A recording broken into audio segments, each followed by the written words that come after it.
ክፉ ቀን የሚባል ይሄ እኮ ነው። ክፉ ቀን ቀኑ ያው 12 ሰዓት ሰዓቱ አይደለም።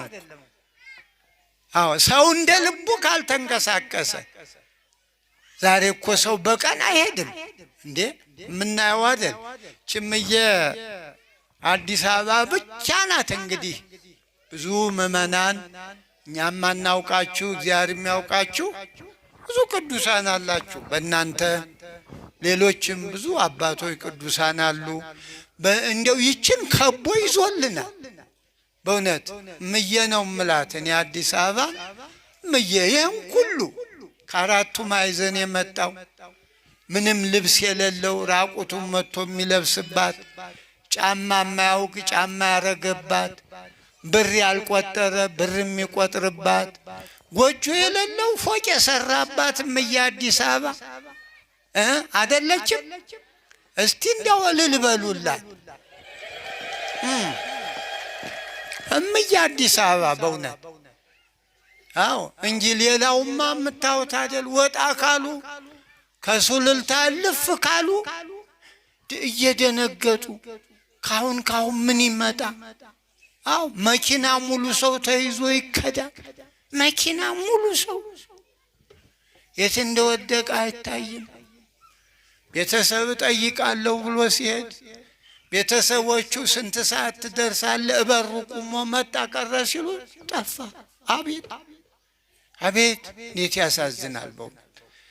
እናት አባት ቢሞት ሄዶ አይቀበር፣ ሰርግ አይሰረግ። ከዚህ በላይ ክፉ ቀን አለ አለ? ታዲያ መድኃኒቱ ምንድን ነው? እንደው ክፉን ነገር ብቻ ሳይሆን መድኃኒቱ ምንድን ነው? እስኪ ንገሩኝ። እስኪ አንድ ሰው ይንገረኝ። መድኃኒቱ ለዚህ ምንድን ነው? ምንም ዝሙ ነው እንጂ አይሰማም የምትሉ ጸሎት ጥሩ ነው። አዎ ስሟንማ ይዛችኋል።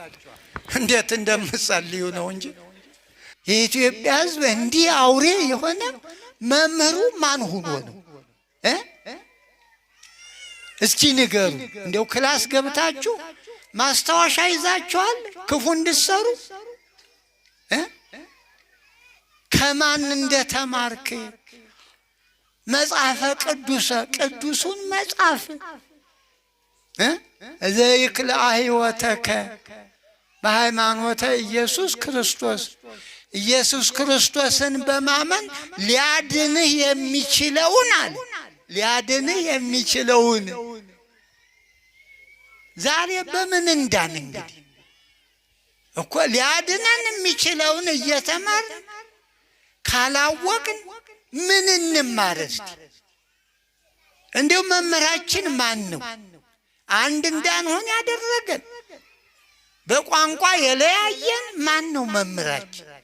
እንደ ዩኒቨርሲቲ ገብተን ማስታወሻ ያሳዙናሉ። በጣም እኮ ያሳፍራል። ዘመዶች ወላጆቻችሁ እንዲያስተምሯችኋል? ሰው ጋር አትኑር አውሬውን ብለው አላስተማሩም እንዴ? በተማራችሁበት ኑሩ። ዶክተሮችም ዶክተር ሁኑ አሉ። ዶክተር ሁኑ። የሰውም ከሆናችሁ እንስሳም ከሆናችሁ በተማራችሁት የእጽዋትም ከሆናችሁ ጥሩ እኮ ነው። ዛሬ ለሁሉ ሳብጀክት አለ። ግን በተማረው መች ይኖራል እንዴ? ወታደሩስ በተማረው ወታደር ነው እንዴ? ዛሬ አይደለም እኮ። ኧረ ጉር ነው። እንዲሁ ምን ተዘራብን? ነጋዴውም ነጋዴ እኮ አይደለም የሚያታልል። እንዲሁ ምን አለ ንግድ ጥሩ እኮ ነው። ባለው በህጉ በተመኑ ዋጋ ወጥቶ ዋጋውን እዚያ አርጎ ገዥ መጥቶ ሲያይ ጭቅጭቅ ሳይኖር ያንን ፈልገውን ይዞ ከፍሎ ቢሄድ ምን አለ? የኛ አገር ገበያ የ5 ብር 30 ብሎ ይጀምራል። ዋጋው 35 እኮ ነው ዋጋው። ኋላ ስንት ነው? 30 ይለዋል። ኧረ እባክህ ውረድ ይለዋል። አይ ያው ነው ይላል። ሌላ የለም። ደግሞ ሲዞር ቆይቶ ይመጣል። ስንት ነው አሁን? ያው ነው መልሱ፣ ያው ነው። ሌላ ሀገር እንደዚህ አለ። ምላጭም ዋጋዋ ተተምና ቁጭ ብላለች። ምላጭ ዋጋ ዝም ብሎ ይዞ ሄዶ ከፍሎ መኸር ነው የሰለጠነው ሀገር። ዋጋዋን ብቻ ገንዘብ መክፈል እንጂ ጭቅጭቅ የለም። ምን ሆነ? ተምረናል። ያልሰለጠን ሆነን ነው። ቆይ ተምረንም ሌባ ሳንማርም ሌባ እንዴ! ተምረንም ውሸታም ሳንማርም ውሸታም እኮ። የመማሩ ምንድነው ትርጉሙ? ጎበዝ ያስቡት። እንዴ የመማሩ ትርጉም ያን ያህል ዓመት ደግሞ ያን ያህል ዓመት ሀገር እንዴት ይሻሻላል? ዶክተሩም ዶክተር ካልሆነ እንግዲህ እነ ፍልፍሉ ምን እንደሚሆኑ እንጂ እንደ የነ ፍልፍሉ ትምህርት ምን ይሆን? ማሳቅ ነው። ጥሩ ነው እኮ የነሱ የሚያዘነው ህዝብ ተስፋ ነው። አዎ ሳቅ እንደ ነዳጅ ተወዶ እውነቴን እኮ ነው። አዎ ያስፈልገዋል ለዚህ ህዝብ። ያው ለዚህ እንደው ደግ ህዝብ በእውነት ምን ክፉ ቀን ጣለበት። እንደው ምንም ያልበደለው የዋሁ ህዝብ መከራ የሚቀበል የማይሰለች። አሁን ለዚህ ህዝብ ይሄ መሆን ይገባዋል። እኛም እኮ እኔም ዘላለም ነው አትሉም እንዴ? ኤልያስ እንደኛ ሰው ነው በሉ። ቅዱስ ያዕቆብ ኤልያስ ዘከማነ ሰብእ አለ። ኤልያስ እንደኛ ሰው ነው አለ። ሰማይን ዘጋ አለ። አያችሁ፣ ስንታመም ይታመማል፣ ስንራብ ይራማል። ዘላለም እንደኛ ሰው ነው። እንደሱ ልሆን አትልም ማለት ይገባል እኮ መሆን ይቻላል። ለምን ነው ካህን ቀድሰው እንደወጡ ተደብድበው ሞቱ? በዚህ አካባቢ ነው አይደል? ቤት አካባቢ ነው እዚህ እኮ ይኸው አንድ ካህን እኔ እዚያ ጊዜ አጋጣሚ እንዳው እግዚአብሔር በልብሎ ወደ ባሻውኛ በእውነት ህዝቡ ሁሉ አልቅሷል። እንደው አሳዘነኝ። አባቶች ነበሩ ሊቃነ ጳጳሳት ሁለት፣ ከውጭ አንድ ከውስጥ አንድ የመጡ እና የነሱ ሞት ለኔ ምንም አልመሰለኝ። እኔ ያሳዘነ ያቀድሶ አቁርቦ ወጥቶ ለሀገር ሲጸልይ ሰላም ሲል ውሎ እንደው ኢትዮጵያውያን እንደው የሚገርም እኮ ነገር እጃቸው ምን ቢጨክን በካህኑ ላይ ባርከን ይባላል፣ አሳልሙን ይባላል እንጂ በካህን ላይ ድንጋይ አንስቶ የዚያ ግፌው ብንል ፈቃልላ ለመከራው አያችሁ። ከየትም እኮ አልመጣም ግፉ በደሉ። እንደው ካህን ምን ብሎ ይገደላል? ለሀገር የሚጸልይ አትጸልይ ይባላል። ሰው ጸልይልኝ ብሎ መባ ይሰጣል እንዴ? አትጸልይልኝ ምን ለመሆን ነው? ማት ይውረድ ብሎ እና አሁን ስናየው ክርስትናው እንግዲህ በዚህ ስትለኩት እስቲ ምን ያህል ነው? ካህን የሚገደልበት ሀገር ምን አይነት ክርስትና ነው? ቆዩ እንዴ እከም ፊት ያለ አይደል እንዴ? ቄስ ሆነ እንዴ? እሱም ፍልፍሉ ነው። ይሄ ከሌላ ነው። ይሄኛውስ ማን ነው? ቁራሬ? ኧረ እኔ ቆራሊ አይደለሁም እንዴ? እንዴ ቆራሪም ይላል አይደል? ቆራሊዮ ማርቆስ የኔ ስም ነው። የሚገርም ነው በእውነቱ። ይህ እንግዲህ ለክርስትና ትልቁ ምዕራፍ በመጽሐፍ ቅዱስ ለክርስትና ይሄ ምዕራፍ ነው። ምክንያቱም መወለድን የክርስትናን መምጣት ሰው የእግዚአብሔር ልጅ የሥላሴ ልጅ መሆኑን የሚናገር ነው። ጥምቀት ከሌለ ምንም ነገር መጾምም መጸለይም የፈለገው መንፈሳዊ ነገር ቢደረግ ያለ ጥምቀት የሚደረግ ነገር የለም። ጥምቀት በር ነው። በቤተ ክርስቲያን ወደ ቤተ ክርስቲያን ስንመጣ መጀመሪያ በ40 ቀን በ80 ቀን በዚህ መንገድ ተወልደን ነው። በስጋም ተወልደን በመንፈስም ተወልደን በስጋ ወንዶች በተወለዱ በ40 ቀን በመንፈስ የሚወለዱበት ሴቶች በ80 ቀን ያው በስጋ ተወልደው በ80 ቀናቸው አሁን ዘይተወልደ እማይ ወመንፈስ ቅዱስ ባለው መሰረት ክርስትና የሚነሱበት ስመ ክርስትና ጸጋ መንፈስ ቅዱስ ሀብተ ወልድ ወልድና የሚያገኙበት ነው እና ስለዚህ ዛሬ እንግዲህ ኒቆዲሞስ ስንል ኒቆዲሞስ ማን ነው የሚል ነገር ገብቶናል ማለት ነው። የሰው ስም ነው ብያለሁ። የሚቀሩ ነገሮች 3 ነገሮች አሉት። ባለስልጣን ነው አንዱ ደግሞ ምሁር ነው የተማረ ነው። አለቃቸው መላኮሙ ነው የሚል ልቅናው በትምህርት በስልጣን በሀብት እነዚህ 3 ነገሮች መቼም በዓለም ቁልፍ ናቸው። አንድ ሰው በዓለም ሀብት ካለው ስልጣን ካለው ትምህርት ካለው ምንም የጎደለ ነገር የለም። አሁን የጎደለ ቢኖር አሁን የሚያደርገው ውይይት ነው እንጂ ሌላው የተሟላ ነው። ይህም ደግሞ ይኸው ሊሟላ ነው። አሁን እግዚአብሔር ጋር እየተነጋገረ ነው። እግዚአብሔር ጋር እየተወያየ ነው። ምክንያቱም ሰው መቼም እንደምናውቀው በዚህ ዓለም ምንም ባለስልጣንም ቢሆን ስልጣኑም ጊዜያዊ ነው። ምንም ሀብታም ቢሆንም ሀብቱም ጊዜያዊ ነው። አብሮት የሚኖር ነገር የለም። እውቀቱም ሁሉም ጊዜያዊ ነው። አሁን ከዚህ ሊላቀቅ ነው። ኒቆዲሞስ የእሱ ቀን የተባለችም ከዚህ ሁሉ ሊላቀቅ ነው። የመጨረሻው ባለስልጣኑ ጋር ሀብት ከሚሰጠው ጋር እውቀትን ከሚሰጠው ጋር ከፈጣሪው ጋር ነው እየተነጋገረ ያለ እና ዛሬ እኛም ይሄ ሲነገር እንደው የሰው ታሪክ ብቻ አይደለም። ያው ቅድም ቁማችሁ የሚለው አልመቻለ እንጂ ዛሬ እኛም እያንዳንዳችን እንደው ኒቆዲሞስ ያው ሰው ነው፣ አንድ ሰው ነው፣ ከኛ አንዳንዱ ነው በሰውነቱ ማለት ነው። እና እኛም እንደው አንድ እሑድ ቢደርሰን አንድ እሑድ እግዚአብሔር ጋር የምንነጋገርበት አያችሁ፣ አንድ እሑድ ብዙ እሑዶችን አሳለፍነው። እንደ በየትኛው እሑድ ነው እግዚአብሔር ጋር የተነጋገር?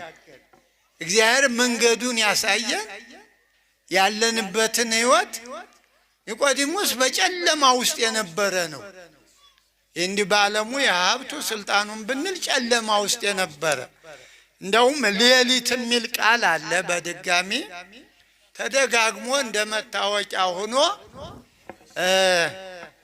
እኔ ብይዘው አይሻልም? ቆይ እስከሚደክመኝ ሊያዘው ውስጥ አይሻልም? አዎ ይከብዳል። በኋላዬ ቆይ ተው፣ እኔ አይደለሁም የምቀርብ ለእኔ ተው በሉ ወግዱ። አዎ ቁጭ በሉ። አዎ ሲደክመኝ ያው ቴክስት አደርጋለሁ። እሺ ምን ይደረግ ታዲያ? አዎ እና ደጋግሞ አስቀድሞ ሌሊት ይላል። ይገርማቸዋል። ይህ ሌሊት ቅዱስ ያሬድም ዮሐንስም ደጋግሞ በምዕራፍ 7 ቁጥር 45 በምዕራፍ 19 ቁጥር 29 እንደ መታወቂያ ሆኖ አስቀድሞ በሌሊት የመጣ እያለ መለዮ ማለት ነው። መታወቂያ ሆኖ ሌሊቱ እና የሌሊትንም ጥቅም ማውራት አለብን። መቼም ብዙ ጊዜ በሌሊት ሰዎች ወንጀል የሚፈጽሙበት ነው። እግዚአብሔር ጋር የሚነጋገሩ ጥቂት ሰዎች መናንያን ገዳማውያኑ በዓለም ያሉትም የገባቸው ካልሆኑ ሌሊት ብዙ ጊዜ ለመንፈሳዊ ጥቅም ውሎ አይውቅም። በቤተ ክርስቲያን በካህናቱ ሙሉ ሌሊቱ ያገልግሎት ነው።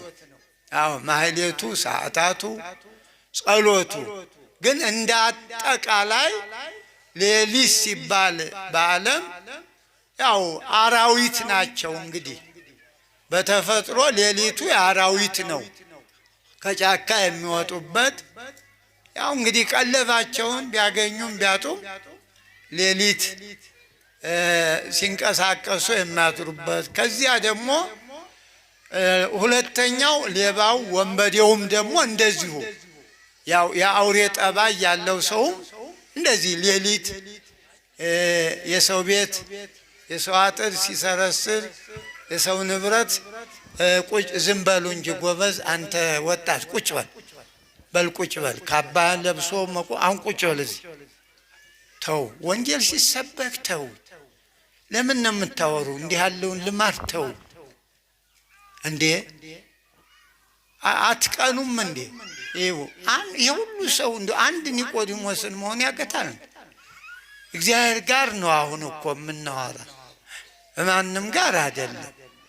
እና ታገሱ። ወደ ቤተ ክርስቲያን ስትመጡ ለምን እንደመጣችሁ እንደው ችግራችሁ ምን አትርፋችሁ። ሰው ገበያ ሲሄድ እኮ ይው የሚገዛውን ይሄ ነው ጎደሎ ቤት ፍሪጁ የሌለው ይሄ ነው ብሎ ሳንቲሙን የሚገዛው መጥኖ ምንም ዛሬ ገበያው ዝም ብሎ በሽተኛ ቢሆንም ትናንት 10 ብር የነበረው ዛሬ 10 ብር ይዞ ቢሄዱ 30 ካልሆነ ምንም ነገር የለም። እንደ ስኳር አንዴ ላይ አንዴ ታይ ታሟል ገበያው። ሰው ብቻም አይደል ነገሩ ሁሉ በሽተኛ ነው። አሁን እንዳኖሩት አይገኝም። ማታ አይታችሁ ጧት ሌላ ነው። እና አሁን ሰው ብቻ ይመስሏል። ኑሮው ነው አየር ንብረቱ ነው የታመመ። እና ይሄ ደግሞ ከኛ በተላለፈው ነው። በሽታው የሰው ነው እንጂ አየር ንብረቱ ችግር የለበትም። ሌሊቱም ሌሊት ነው እንደተጠቃሚው። አሁን ኒቆዲሞስ ሌሊቱን ተጠቀመበት። ሌላው ወንበዴ ደግሞ ሲሰርቅ ሲዘርፍ ያድራል። አያችሁ አጠቃቀሙ ነው እንጂ ሌሊቱ ደግም ክፉም አይደለም። እና በተቻለ መጠን በርቱ፣ አይዟችሁ። በዚህ ካልበረታን ሌላው ጉልበት ያው የምታዩት ነው። አደጋ ነው የሆነብን። በጣም የምናደርገው የምንጨብጠው ግራው ገብቶናል። ግን መፍትሄው ቀላል ነበር። የእግዚአብሔርን ቃል መስማት ነበር። ቃሉን ሰምቶ ያ ቃሉ እንደሚለው መኖር። እንደው ልክ እንጀራ ውሃ በልተን ጠጥተን ለብሰን እንደምንኖር ቃሉን ማለት ነው። አዎ ቃሉን ከሰማን የሰማነው እንዴት ነው መኖር? ያንን መኖር ነው። ያን ስንኖር ሁሉ ነገር ይስተካከላል። ሁሉ ነገር ችግር ብቻውን አይመጣም። በሃይማኖት መፍትሄ አለ። ችግሮች ሁሉ መፍትሄ አላቸው። አዎ መፍትሄያቸው ምንድን ነው? እግዚአብሔር ነው ባለቤቱ። ችግሮች እንዴት እንደሚወገዱ እንዲህ እንዲህ እንዲህ አድርጉ። አሁን ኒቆዲሞስን ደጋግሞ ሳይሰለች እግዚአብሔር ነገረው። አዎ የመወለድን ጥቅም ሰው ካልተወለደ ምንም ነገር እንኳን የእግዚአብሔርን መንግስት ሊወርስ ማየት እንኳ አይቻልም አለው። ማየት አሁን ማየት ምኑ ይከለከላል? አይቻልም ማለት። አዎ እና ስለዚህ የምንፈልገውን ነገር ለማግኘት እግዚአብሔርን መስማት። ምንም ብናውቅ እኮ የዋየነው ኒቆዲሞስን ምንም ብናውቅ የእግዚአብሔርን ጉዳይ በእውቀታችን ልናውቀው አንችልም። እንደው የሚለንን ስንሰማ ነው እንጂ አንተ መምህር ነህ አለው። መምህርነቱን መሰከረለት እግዚአብሔር። የእስራኤል መምህር ስትሆን ምን ነው አለ። እንደው እኛስ ክርስቲያን ስንሆን የክርስትና ጉዳይ ለምን አልገባናል? ክርስቲያኖች ነን አይደል? ነን አይደል? እስኪ ሁላችሁም ነገር ክርስቲያኖች ነን አይደል? እና ምን ነው እንደው ክርስትናው አልገባን ያለ እኮ ምን ሁነን ነው ማለቴ ነው። ክርስቲያኖች ነን። አዎ ትክክል ነው። ማንም አይክድ። ግን ክርስትናው የማይገባን ምን ሁነን ነው? መቼም ክርስትናው ቢገባን እንደዚህ አራዊት አንሆንም፣ አንባላም ማለት ክርስትና የገባው ሰው እናውቃለን። አኗኗሩን ብዙ በዓላት እናከብራለን። የክርስቲያኖችን የቅዱሳኑን በዓላት እና እኛ ምን እየሆን ነው? መቼም በሽታው አለመስማት ነው። አይዟችሁ መድኃኒቱ አለመስማት ነው። አዎ መቼም ሰው ሐኪም ቤት ሄዶ ዶክተሩ የሚለውን ነገር ፕሪስክሪፕሽኑን እንዲህ አድርገህ ተጠቀም የሚለውን ካልሰማ ዝም ብሎ ቢቅመው መድኃኒቱን መርዝ ነው አይደል? አዎ መርዝ ነው የሚሆነው። እህል በልቶ የሚወሰደውን ታብሌት በባዶ ሆድ ቢወስዱት ውጤቱ ምን ይሆናል እኮ? ምንድን ነው የሚሆን? እንዴ እከም ፊት ያለ አይደል እንዴ? ቄስ ሆነ እንዴ? እሱም ፍልፍሉ ነው ይሄ። ከሌላ ነው። ይሄኛውስ ማን ነው? ቁራሬ? ኧረ እኔ ቆራሊ አይደለሁም እንዴ? እንዴ ቆራሪ የሚል አለ አይደል? ቆራሊዮ ማርቆስ የኔ ስም ነው። የሚገርም ነው በእውነቱ። እንዴት ታድላችኋል! ይኸው ኒቆዲሞስ እኮ ማለት ይሄ ነው። በቃ ፍልፍሉ ብትባል ምን ብትባል ያው ፍልፍል ሆኖ መቅረት ነው። ወደ እግዚአብሔር መንጣት ነው። አያችሁ እንግዲህ እነሱ ዛሬ ኒቆዲሞሶች ሆኑ። አዎ ይሄ ነው እኮ የጎደለን። እሁድ እማን ጋር መነጋገር፣ እማን ጋር መወያየት የጎደለን እኮ ይሄ ነው። አዎ ከዚያ በኋላ ኒቆዲሞስ እኮ በማብቂያ ብትሰሙት በጣም ይገርማችኋል። በፈሪሳውያን ሸንጎ በክርስቶስ ላይ ሊፈርዱ ምንም ነገር ጉዳዩ ሳይታይ ሊፈርዱ ሲሉ እንዴ ኦሪትክሙኑ ትኮንን ወለሰብ ዘይንበለ የአይምር ዘይንበለ ይህትትወ ወያይምሩ ግብሮ አለ።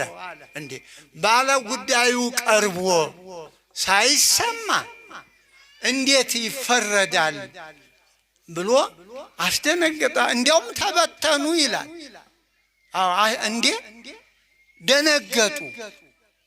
እና ኒቆዲሞስ የተማረውን እዚህ ላይ ያልገባው ቢመስልም በመጨረሻ በጣም የሚገርም ነው። እስከ መቃብር ሽቶ አርከፍክፎ ከመስቀል አውርዶ ሰው ባልተቀበረበት ዝራ ሐዲስ ዘአልቦ ዘተቀብረ ውስጤቱ ይላል በ19 ቁጥር 39 ላይ እና እስከዚህ የደረሰ ነው። አማኝ ሆኖ ምሳሌ ሆኖ የሞተ ሰው ነው። እና ስለዚህ እኛም በዓሉን ስናከብር በበዓሉ ውስጥ ያለውን ታሪክ ነው ማየት ያለብን። እዚህ ታሪክ ውስጥ እንደው ምንድነው የኛ ድርሻ? እሁዱ ኒቆዲሞስ ተባለ። ለእያንዳንዱስ ምእመን ለምን እሁድ አይኖረው? እግዚአብሔር ጋር የሚነጋገርበት፣ ኃጢአቱን በደሉን የሚናገርበት፣ ንስሐ የሚገባበት ይሄ ማለት እኮ ነው። አዎ እሁዱማ ቀን ነው። ያው እንደ ሰኞ እንደ ማክሰኞ ነው። ድርጊቱ ነው የኒቆዲሞስ ያሰኘው። እና እኛም በእውነቱ ክርስቲያን ከሆን ለምንድን ነው ነገሮች ሁሉ የተበላሹብን? እኮ ምን ሆነን ነው ዛሬ? አሁን በእውነቱ እንደው ተስፋ እንዳንቆርጥ እንደ ክርስትና እንኖራለን እንዴ? እንደው በኢትዮጵያ ውስጥ አሁን ሰው በክርስትና መልኩ ነው ያለ። እንደው ስታዩት በአውሬነት ነው ያለ። ጭካኔው፣ አረመኔነቱ እንዴ ሰውን ወንድሙ ነው የእናቱን የአባቱን ልጅ አብሮ አደጉን በአንድ ቀየ ውሃ ሲራጭ ጭቃ ሲያቦካ አብሮ የኖረ ዛሬ ክርስቲያን አይመስልም። በእውነት የኢትዮጵያ ሕዝብ ደግ ነበር፣ የዋህ ነበር። እንደውም ከሚያውቀው ለማያውቀው ሕዝብ ርኅሩህ።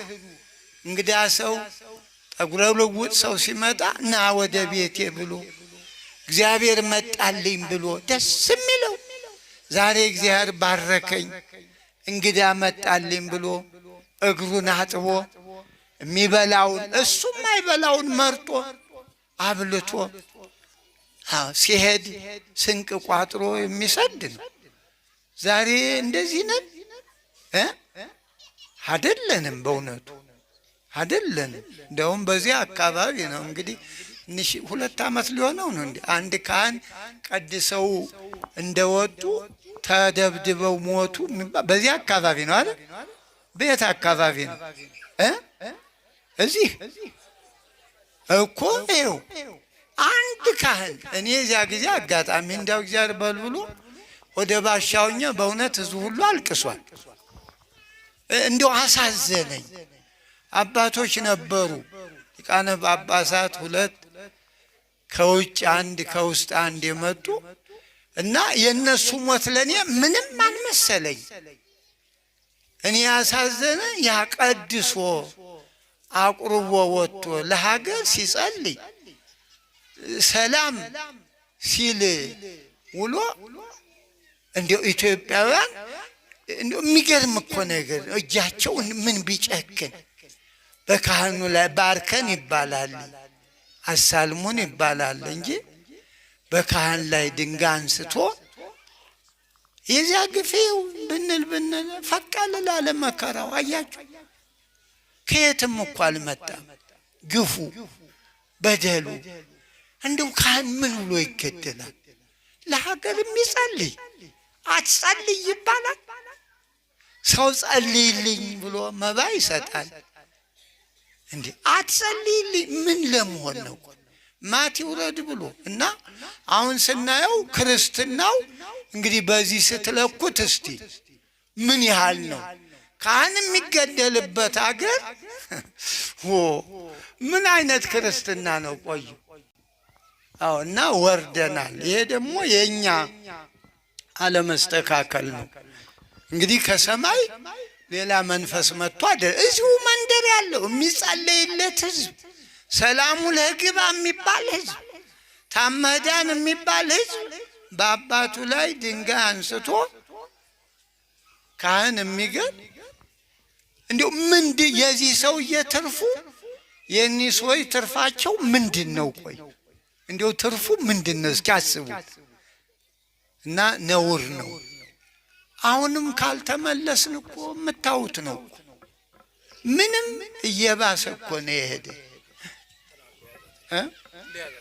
አረ ተስማምቶኛል። እኔ ደህና ነኝ። ምክንያቱም ሌላ ሰው ሲይዘው እስቲ ሞክረው ላንተም ደስ ይበልህ። እኔ ምን አገባ? ቆይ እንግዲህ ራቅ ልበል እና ዲያቆኑ እሱ የትልቅ መምህር ነው። የምታውቁት ከሆነ ትልቅ የሐዲስ የብሉይ የቅኔ መምህር አይመረ ይባላሉ።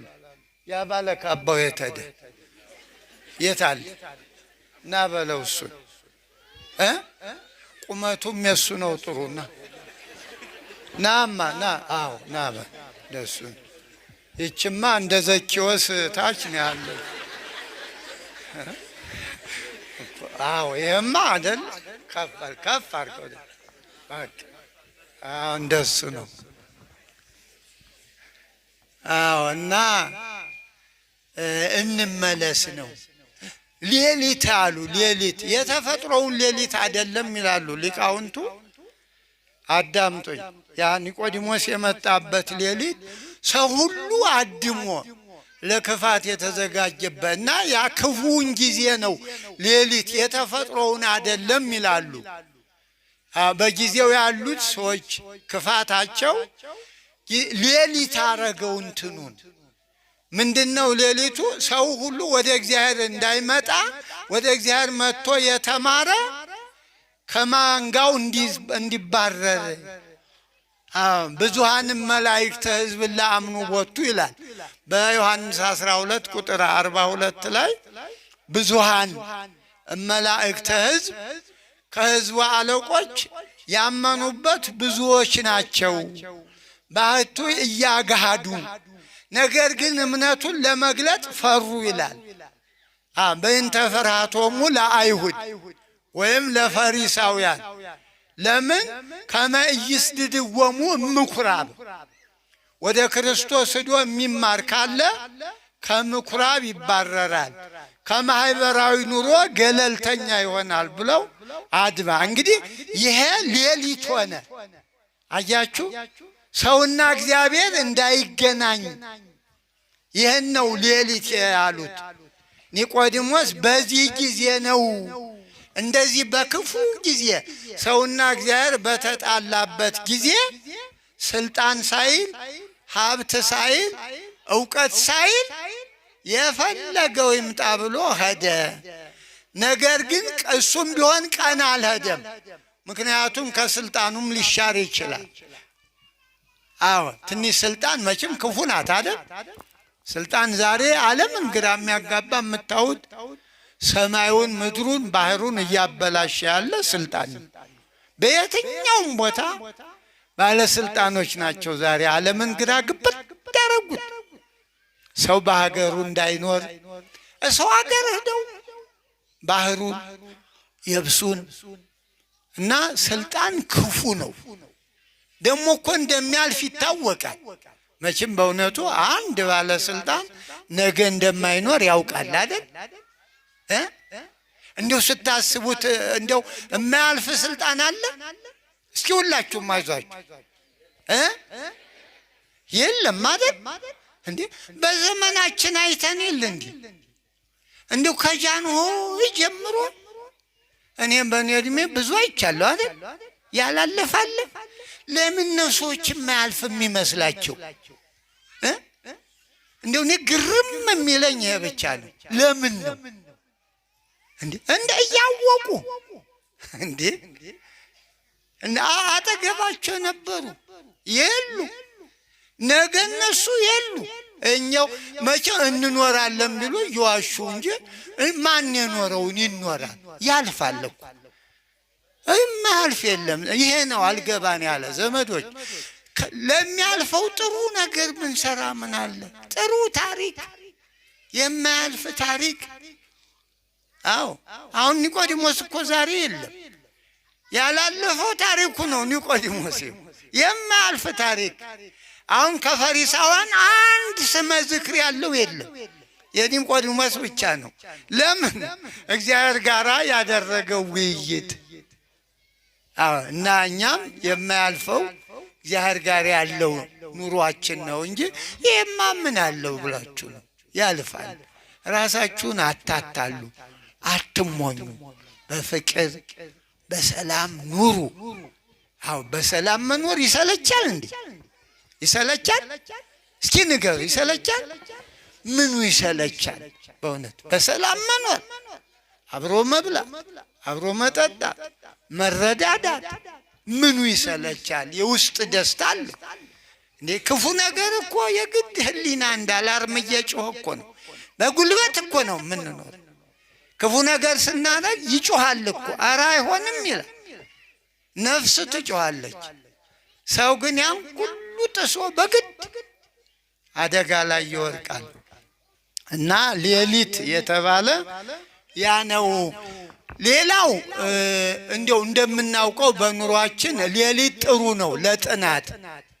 አዎ ሰው ሁሉ እንደው ቤቱ ስብስብ ሲል አየር ንብረቱ ረጭ ሲል ጥናት ይመቻል። ኮሽ አይልም፣ ድምፅ የለም እና ለትምህርት ስለሚመች ነው ሌሊት የሄደው ይባላል። ይሄ ጥሩ ነገር ነው፣ እውነትም ነው። የቀድሙም እውነት ነው። መቼም ቀን ሲከፋ ቀኑ ሌሊት ይሆናል። ቀን ሲከፋ ሰው እንደ ቀንነቱ የቀን ስራ ካልሰራ በመንገድ ካልሄደ ምን ቀን ይባላል? ክፉ ቀን የሚባል ይሄ እኮ ነው። ክፉ ቀን ቀኑ ያው 12 ሰዓት ሰዓቱ አይደለም። አዎ ሰው እንደ ልቡ ካልተንቀሳቀሰ ዛሬ እኮ ሰው በቀን አይሄድም እንዴ? ምናየው አይደል? ችምዬ አዲስ አበባ ብቻ ናት እንግዲህ ብዙ ምዕመናን እኛም ማናውቃችሁ እግዚአብሔር የሚያውቃችሁ ብዙ ቅዱሳን አላችሁ። በእናንተ ሌሎችም ብዙ አባቶች ቅዱሳን አሉ። እንደው ይችን ከቦ ይዞልናል። በእውነት ምዬ ነው ምላት እኔ አዲስ አበባ ምዬ ይህን ሁሉ ከአራቱ ማዕዘን የመጣው ምንም ልብስ የሌለው ራቁቱን መጥቶ የሚለብስባት ጫማ የማያውቅ ጫማ ያረገባት ብር ያልቆጠረ ብር የሚቆጥርባት ጎጆ የሌለው ፎቅ የሰራባት ምዬ አዲስ አበባ አይደለችም? እስቲ እንደው እልል በሉላት እምዬ አዲስ አበባ በእውነት። አዎ እንጂ ሌላውማ የምታዩት አይደል? ወጣ ካሉ ከሱሉልታ እልፍ ካሉ እየደነገጡ ካሁን ምን ይመጣ? አዎ መኪና ሙሉ ሰው ተይዞ ይከዳል። መኪና ሙሉ ሰው የት እንደወደቀ አይታይም። ቤተሰብ ጠይቃለሁ ብሎ ሲሄድ ቤተሰቦቹ ስንት ሰዓት ትደርሳለህ? እበሩ ቁሞ መጣ ቀረ ሲሉ ጠፋ። አቤት አቤት እንዴት ያሳዝናል በእውነት። እናት አባት ቢሞት ሄዶ አይቀበር፣ ሰርግ አይሰረግ። ከዚህ በላይ ክፉ ቀን አለ አለ? ታዲያ መድኃኒቱ ምንድን ነው? እንደው ክፉን ነገር ብቻ ሳይሆን መድኃኒቱ ምንድን ነው? እስኪ ንገሩኝ። እስኪ አንድ ሰው ይንገረኝ። መድኃኒቱ ለዚህ ምንድን ነው? ምንም ዝሙ ነው እንጂ አይሰማም የምትሉ ጸሎት ጥሩ ነው። አዎ ስሟንማ ይዛችኋል። እንዴት እንደምጸልዩ ነው እንጂ ትክክል ነው። ጸሎት ነው። ግን እንዴት ነው የምጸልዩ ነው? አሁን ቆይ ትክክል እኮ ነው መድኃኒቱ። ግን እንዴት ነው የምንጸልየው? ቆዩ ንገሩኝ እስኪ ጨምሩበት። ጸሎት አላችሁ፣ እንዴት ነው የምንጸልየው? ንገሩኝ በያንቺ አደ ጸሎት ብለሽልም ታያለሽ እንዴ? ካልጸለሽ ማን ሊጸልይልሽ? እኮ የጸሎቱን ፕሮሰሱን ንገሩኝ።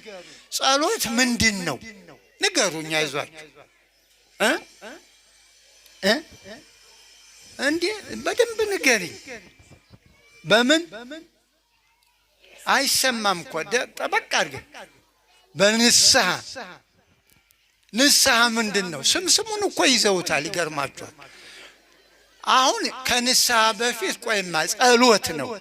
ጸሎት ማለት ምን ማለት ነው? ንገሩኝ። እንደ ይህን ይዛችሁ ጸሎት ማለት ምን ማለት ነው? ጥሩ ነው። ከእግዚአብሔር ጋር መነጋገር ነው። እንደው እግዚአብሔር ጋር ለመነጋገር አቅም አለን እኮ። ጉዳዩን እኮ ሰው ቢሮ ሲሄድ ጉዳዩን ማስረዳት የሚችል ቢጠየቅ መልስ የሚሰጥ ነው። እኛ እኮ ስሙን ያዝነው። አሁን እንደ ቅድሙ ክርስቲያን የሚለው ሁሉም ይዟል። ግን ክርስቲያን እንዴት ይኖራል? እንዴት አድርጎ እንጂ ጸሎት ነው መፍትሄው። ለነገሮች ሁሉ መፍትሄው ጸሎት ነው። ግን እንዴት ነው እየጸለይን ያለን እኮ? እግዚአብሔር ባለው መንገድ ነው ወይ ነው? እግዚአብሔር እኮ ስንጸልይ እንዴት እንደሚጸለይ ነግሮናል። አዎ ነግሮናል። እንደው ከብዙ አንዱ ለሁላችን የሚገባ ይቅር ብትሉ ይቅር እላለሁ፣ ይቅር ሳትሉ ይቅር አልልም። ይሄ አሁን ቀላል ነው። አሁን እዚህ ውስጥ ያለ ሰው ይቅር ያለ ነው? እስኪ ንገሩኝ። እንደው መቼም እኔን ዋሹ ግድ የለም። እዚህ ስትመጡ አሁን ይቅር ብላችሁ ነው የመጣችሁ ነው? ታዲያ ምን ልታረጊ መጣሽ እንዴ? እኮ ይሁናላችሁ እኮ ይቅር ካላልሽ ይቅር አልልም ካለ በጉልበት ወይም እዚህ መጥቶ ይቅርታ ቀምቶ ልመት እንዴ? እንዴት ሆኖ ሁሉም አሁን አንገቱን ደፋዩ? ለምን ነው ይቅር ማለት ያቃተን? ቆይ ወጨለው እንዴ? አንጠየቅ ይቅር ብላችሁ ነው ይቅር ልበላችሁ ነው ያለ። ይሄ እንዴት ከበደን? ቆይ እስኪ እኔ እህት አንቺው እዚሁ አንቺው ላይ እንዴት ከበደሽ ንገሪኝ። አይዞሽ እንዲቃልል እኮ ነው የምንዋራ። እንዴት ከበደሽ ንገሪኝ። እንዴት ይሆናል እኮ እንዴት ምኑ ይከብዳል? ይቅር በሉ ይቅር ልበላችሁ እኮ ነው ያለ። እንዴ እሱ አያምርበትም እንዴ? ይቅር አልልም የጣባህ ቢል ይቅር በሉ ይቅር ልበላችሁ ወጭ አልጠየቀ ሳንቲም አምጡ አላለ። ምን አለ ይቅር ብንል ነው እኮ ይቅር እንዲለን። እስኪ የኔ አባት መነጠር ያረጉት እሱ ትንሽ በእድሜ ጠና ያላችሁ ትሻላላችሁ። እሱ አራት አይነት እንደው ጸሎት ምንድን ነው? በሱ ቋንቋ ጸሎት አይዞት። አሁን ሰውየው ይሰለቻ እንዲገባችሁ እኮ ነው። አሁን ይገባናል። ደጋግመን ደጋግሞ ሲታረስ መሬት ይለሰልሳል፣ ሲዘራበት ያበቅላል። ሰውም እንደዚህ ደግሞ ሲጨቀጭቁት አይጠፋውም። ያጉዳው ልትጸልይ ስትል ትዝ ይልሃል። ይቅር ሳልን እንዴት እጸልያለሁ ትላለህ አይደል? አለበለዚያማ ዝም ብሎ እዚህ መጥቶ መሄድ ምን ዋጋ አለው? ምን ዋጋ አለው? እና ጸሎት ሁሉን ነገር ያስወግዳል። ወደ ፈተና እንዳትገቡ ሁሉ ጸልዩ ብሎናል። ምን ያላለን አለ። ስንጸልይ ደግሞ ልባችን ንጹህ እንዲሆን በቃ ብፁዓን ንጹሐነ ልብ ይላል። ልበ ንጹሖች ብፁዓን ናቸው እስመ እሙንቱ ይሬይዎ ለእግዚአብሔር፣ እነሱ እግዚአብሔርን ያውታል አለ። ምክንያቱም የሚጋርደው ልባቸው ውስጥ ያለው ተገፏል። እና ምን ቸገራችሁ ልብን ንጹህ ማድረግ? ልባችሁ ንጹህ ቢሆን ምን ከበዳችሁ? ከሚቆሽሽ እግዚአብሔርን ካየን ምን አደከመን? አዎ። እና ስለዚህ ጸሎት ነው መፍትሄው። ለሀገራችን ለኢትዮጵያ ጸሎት ያስፈልጋል። ግን ለመጸለይ ቁመናችን የተስተካከለ አይደለም። ዘረኛ ሁኖ አይጸለይም እንዴ? ፖለቲከኛ ሁኖ እግዚአብሔር ፊት አይቆምም። ፖለቲካ ማለት ምን ልበላችሁ እኮ ግራ የሚያጋባ ነገር ነው። አዎ ግራ የሚያጋባ ነው። ዛሬ በዓለም ስታውስ ሰማዩ ምድሩ ግራ የገባው ባህሩ ሰው ውሎ የማይገባበት ዝም ብሎ እኔ ብቻ እንዴት ሰው ብቻውን ሊኖር ይችላል? እንዴት ሆኖ በማን ላይ እንዴ? እና ጸልዩ፣ ለክፉዎችም ጸልዩ። ከማማረር ይልቅ እንደው እግዚአብሔር ለኛም ለነሱም ልቦና ስጠን፣ አይናቸውን ክፈተው። አረ ወዴት እየሄዱ ነው? በቃ እነሱ እኮ አይፈልጉም እንዴ? የሚጸልየው እንዲሞት እየተደረገ ምን ነው?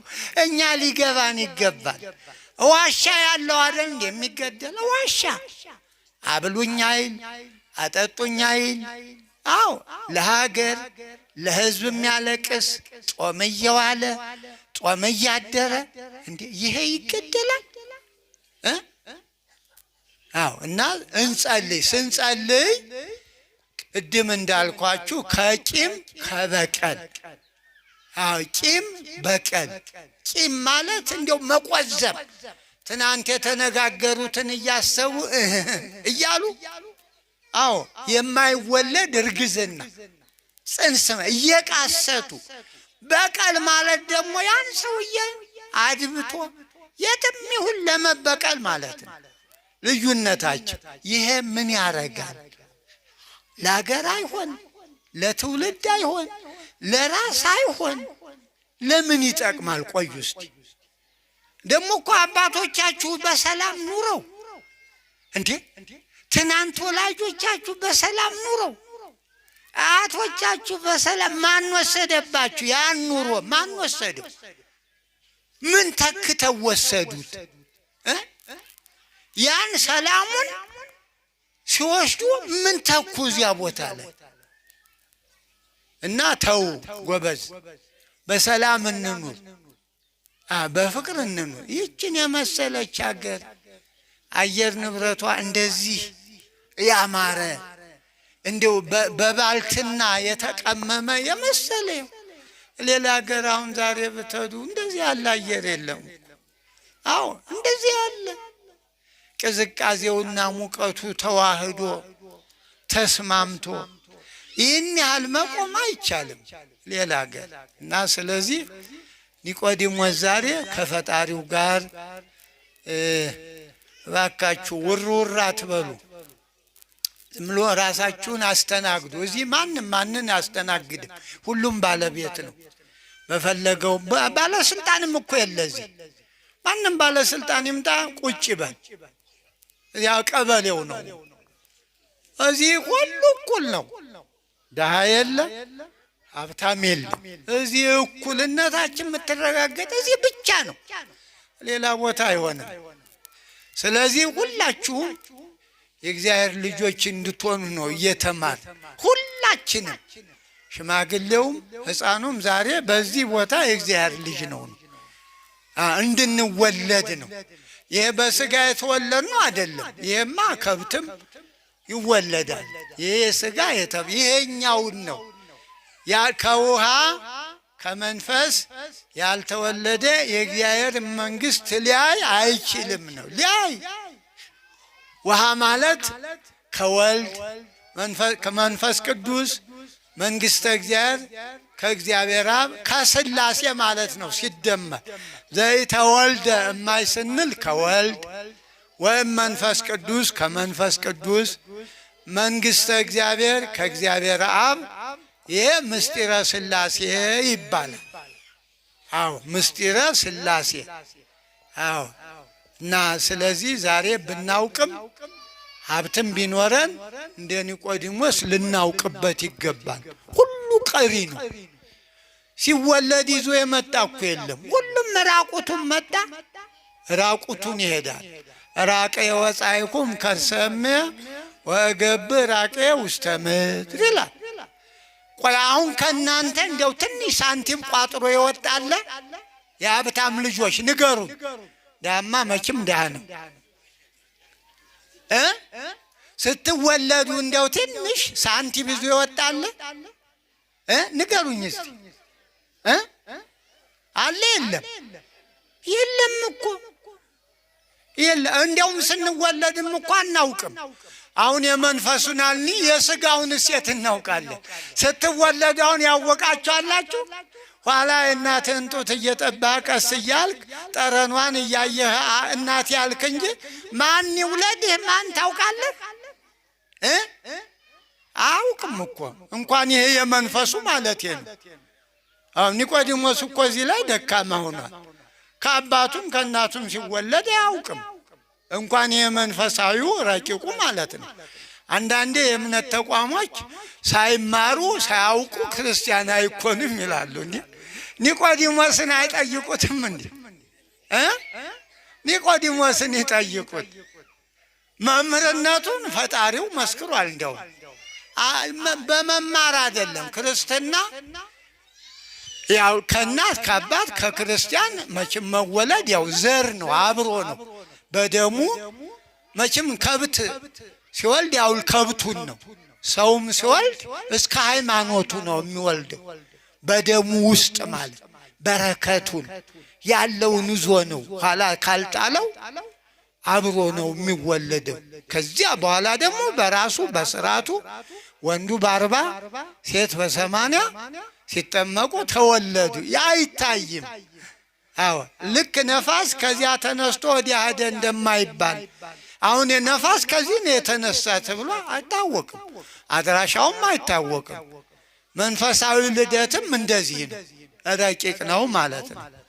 እና ስለዚህ እንግዲህ እንዳላበዛባችሁ መብዛቷ ሌላም መታሰቢያ እነ ፍልፍሉ የመጡበት ይኖራል አይደል? አዎ አንድ ልጃችን ወንድማችን ያው ሁሉም የሚያውቀው የዘላለም መታሰቢያ የሚል ሰምቻለሁ።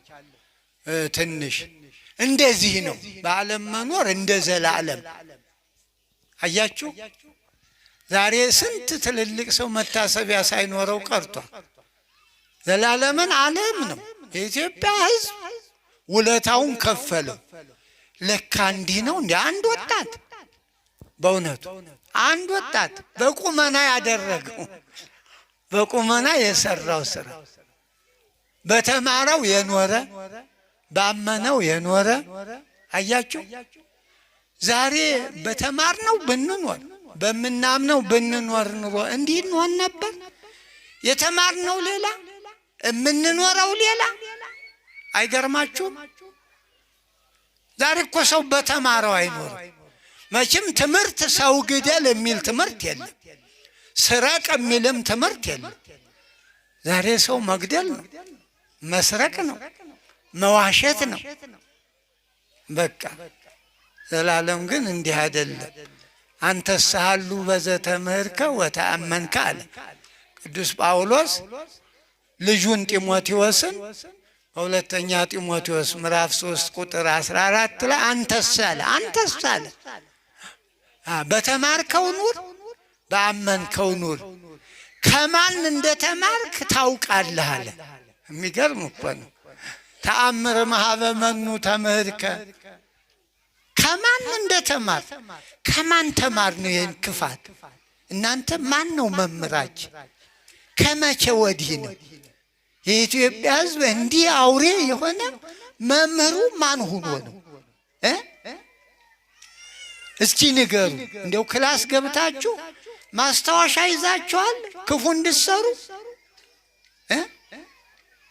ከማን እንደተማርክ መጽሐፈ ቅዱሱን መጽሐፍ ዘይክልአ ሕይወተከ በሃይማኖተ ኢየሱስ ክርስቶስ፣ ኢየሱስ ክርስቶስን በማመን ሊያድንህ የሚችለውን አለ። ሊያድንህ የሚችለውን ዛሬ በምን እንዳን? እንግዲህ እኮ ሊያድነን የሚችለውን እየተማርን ካላወቅን ምን እንማር? እስቲ እንዲሁ መምህራችን ማን ነው? አንድ እንዳንሆን ያደረገን በቋንቋ የለያየን ማን ነው መምህራችን? እንደ ዩኒቨርሲቲ ገብተን ማስታወሻ ያሳዙናሉ። በጣም እኮ ያሳፍራል። ዘመዶች ወላጆቻችሁ እንዲያስተምሯችኋል? ሰው ጋር አትኑር አውሬውን ብለው አላስተማሩም እንዴ? በተማራችሁበት ኑሩ። ዶክተሮችም ዶክተር ሁኑ አሉ። ዶክተር ሁኑ። የሰውም ከሆናችሁ እንስሳም ከሆናችሁ በተማራችሁት፣ የእጽዋትም ከሆናችሁ ጥሩ እኮ ነው። ዛሬ ለሁሉ ሳብጀክት አለ። ግን በተማረው መች ይኖራል እንዴ? ወታደሩስ በተማረው ወታደር ነው እንዴ? ዛሬ አይደለም እኮ። ኧረ ጉር ነው። እንዲሁ ምን ተዘራብን? ነጋዴውም ነጋዴ እኮ አይደለም የሚያታልል። እንዲሁ ምን አለ ንግድ ጥሩ እኮ ነው። ባለው በህጉ በተመኑ ዋጋ ወጥቶ ዋጋውን እዚያ አርጎ ገዥ መጥቶ ሲያይ ጭቅጭቅ ሳይኖር ያንን ፈልገውን ይዞ ከፍሎ ቢሄድ ምን አለ? የኛ ገር ገበያ የ5ቱን ብር 30 ብሎ ይጀምራል። ዋጋው 35 እኮ ነው ዋጋው። ኋላ ስንት ነው? 30 ይለዋል። ኧረ እባክህ ውረድ ይለዋል። አይ ያው ነው ይላል። ሌላ የለም። ደግሞ ሲዞር ቆይቶ ይመጣል። ስንት ነው አሁን? ያው ነው መልሱ፣ ያው ነው። ሌላ ሀገር እንደዚህ አለ። ምላጭም ዋጋዋ ተተምና ቁጭ ብላለች። ምላጭ ዋጋ ዝም ብሎ ይዞ ሄዶ ከፍሎ መኸር ነው የሰለጠነ ዋጋ። ዋጋዋን ብቻ ገንዘብ መክፈል እንጂ ጭቅጭቅ የለም። ምን ሆነ? ተምረናል። ያልሰለጠን ሆነን ነው። ቆይ ተምረንም ሌባ ሳንማርም ሌባ እንዴ? ተምረንም ውሸታም ሳንማርም ውሸታም እኮ። የመማሩ ምንድነው ትርጉሙ? ጎበዝ ያስቡት እንዴ። የመማሩ ትርጉም ያን ያህል ዓመት ደግሞ ያን ያህል ዓመት ሀገር እንዴት ይሻሻላል? ዶክተሩም ዶክተር ካልሆነ እንግዲህ እነ ፍልፍሉ ምን እንደሚሆኑ እንጂ እንደ የነ ፍልፍሉ ትምህርት ምን ይሆን? ማሳቅ ነው። ጥሩ ነው እኮ የነሱ የሚያዘነው ህዝብ ተስፋ ነው። አዎ ሳቅ እንደ ነዳጅ ተወዶ እውነቴን እኮ ነው።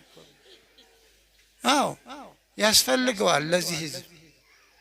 ያው ለዚህ እንደው ደግ ህዝብ በእውነት ምን ክፉ ቀን ጣለበት።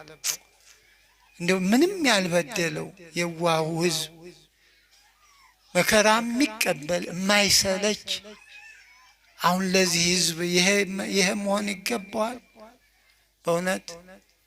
እና ዘላለም በእውነት ታውቁታላችሁ፣ ወጣቱ ተጎዳ። አሁን የዘላለም መሄድ ብዙ ወጣት ተጎዳ።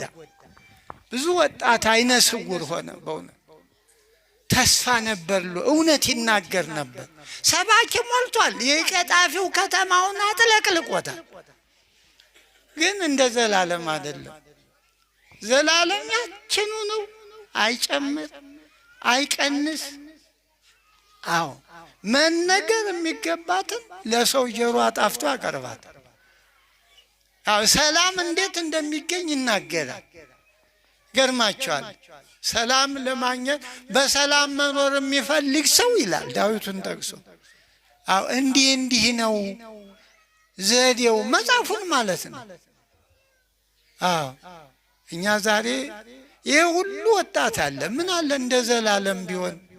ስለ ዘላለም ከንፈር ከመምጠት አንተ ዘላለም መሆን አትችልም? ትችላለህ እኮ ይቻላል። እሱማ ስራውን ሰራ። ይኸው ታየ በቁሙ ደግ መስራት። ለየትኛው መሪ እንዲያተለቀሰ በእውነት አይታችኋል? በዕድሜያችሁ እኔ አላየሁም በእውነት። መስቀል አደባባይ ቅድስት ሥላሴ ለአንድ ወጣት በምኑ በጥሩ ሰውነቱ ብቻ፣ በሀብት አይደለም፣ በስልጣን አይደለም፣ በዘመድ አይደለም። ክርስቲያን መኖር በሚገባው ስለኖረ ያ ኑሮው ይህን ሁሉ ሰው እንዲያዝን አደረገው። እና ሁላችን እንዲያ ብንሆን ምን አለ? አይከብድ እኮ አንድ ወጣት እኮ ነው እንግዲህ በ40 እና በ50 መካከል ወደ 49 ምናምን ስንት ነው እድሜው? 49 ትንሽ ናት። አሁን እኮ 80 ዓመት ያለው ሰው አለ፣ ምንም ቀባሪ የሌለው አለ፣ ምንም በቁሙ የሞተ እና ዘመዶች በእሱን ብንማርበት ምናት ይኸው እንማርበት። እኛም እኮ እኔም ዘላለም ነው አትሉም እንዴ? ኤልያስ እንደኛ ሰው ነው በሉ። ቅዱስ ያዕቆብ ኤልያስ ዘከማነ ሰብእ አለ። ኤልያስ እንደኛ ሰው ነው አለ። ሰማይን ዘጋ አለ። አያችሁ፣ ስንታመም ይታመማል፣ ስንራብ ይራማል። ዘላለም እንደኛ ሰው ነው፣ እንደሱ ልሆን አትልም ማለት ይገባል እኮ መሆን ይቻላል። ለምን ነው? እና እንግዲህ በጣም በእውነቱ እሱ የተማረ ነው። ነፍሱን ይማር አይባልም። ብዙ ሰው ያስማረ ሰው ለራሱማ በእውነት እንደ ሐዋርያት ባሉበት ቦታ ያለ ነው እና ጥሩ ነው። የራሱ መታሰቢያ ለደግ ሰው ማውጣት ማስተማሪያ ነው። አሁን እኛ የማናውቀው ሰው ብዙ ይለወጣል። እንዴ እኔስ እንደ ዘላለም ብሆን ይላል፣ ይለወጣል። ደጋግ ሰዎች በሕይወት ሳይሆን በሞታቸው ሁሉ ይለውጣሉ። ቅዱሳን በሕይወት ካለው ከሞቱ በኋላ ነው። በሞታቸው ብዙ ሰው ይድናል። እና አሁንም በወንድማችሁ በልጃችን በዘላለም ሕይወት መለወጥ ያስፈልጋል። በዓሉንም ማክበር ለሀገር በረከት ነው። አዎ የደግ ሰው መታሰቢያ ሲደረግ እግዚአብሔር ሀገርን ይባርካል ይባረካል። ከዚህ በተረፈ እንግዲህ ያው ነገሩ እንዳበዛው ይገባኛል። ቤተ ክርስቲያን ጀምራችኋል ነው የሚባል፣ ቤት እንደሆነ አላየሁት። እና ለምንድን ነው በእውነት እንዲህ ያለችን ይቺ ቤተ ክርስቲያን ናት ሀገራችንም ሁለመናችን እና አንድ ቤተ ክርስቲያን ዛሬ ሁሉ ሰው በእውነት ቁጭ ብሎ ተረጋግቶ መማር ሲገባው ለምንድን ነው የየራሳችን አንዳንድ ጎጆ አለ። ይሄ ሁሉ ሰው አንዲት ቤተ ክርስቲያን መስራት ለምን አቃተን? ምእመናን እንደው እስኪ ጠይቁ ራሳችሁ፣ ለምን አቃተን? ለምን እንደው አንድ 50 ሀብታም ይኖራል። ለምን ሰርታችሁ ለህዝቡ አትሰጡትም? በእውነት ሰርታችሁ ስጡት። አይዟችሁ 50 ሀብታሞች ካላችሁ ሰርታችሁ ጸልዩ በሉት። ህዝቡ ምን ያርግ? ከምን ያምጣ? ከምን ያምጣ? ዛሬ ሽንኩርት ለመግዛት ታውቃላችሁ የ15 ብር 200 ገብቷል። ምን ያድርግ? እና ያላችሁ ሰዎች ምን ያረግ? ካሁንስ የበለጠ ዓለም ከንቱነቱን መቼ ትረዳላችሁ? አየነው እኮ። እና እባካችሁ ቤተ ክርስቲያናችንን እንስራ። ታሪካችን ሁለመናችን እዚህ እኮ ነው። ብንሞት እዚህ፣ ብንደሰት እዚህ፣ ብናለቅስ እዚህ፣ ብንጽናና እዚህ፣ ብንጣላ የምንታረቅ እዚህ። እንዲህ ያለ ተቋም የት ይገኛል ጎበዝ? እስቲ እንዲያው ለትንሽ ደቂቃ የምትችሏትን አድርጉ በሉ። ለትንሽ ደቂቃ እንዲያው 5 ደቂቃ ለብድግ በሉ አሁን እና እዚች ምንጣፏ ላይ የቤተ ክርስቲያን መስቀል አምጣልኝ። የቤተ ክርስቲያን መስቀል ኋላ ግድ የለም እኔ ለህድ ስለ ይቀጥላል እናንተ። እስኪ እኔ ምርምል ወጣ እንጂ እንዴ እጭቃ ላይ ቁማችሁ እኔ ጃንጥላ ተዘርግቶልኝ ስንቀባረር አያሳዝንም? እና ኮሜዲያኖች አሉ ነው የሚል ኮሜዲያኑ ቢጨምሩበትስ አይሻልም? እስኪ ንገር ነው ኮሜዲያኑ ይሻላል እኮ። እናንተም ክፈቱት፣ ለነሱም መንገድ ክፈቱላችሁ። ታዲያ ፍልፍሉ ናስቲ እንግዲህ ፈልፍልልኝ ብሩ። እኔ እንግዲህ እኔማ ቢጨንቀኝ እኮ ነው። አባት ብር አይለምንም። አዎ ይኸው ፍልፍሉ እየፈከረ መጣ። እኔ እያለሁ አለ በልና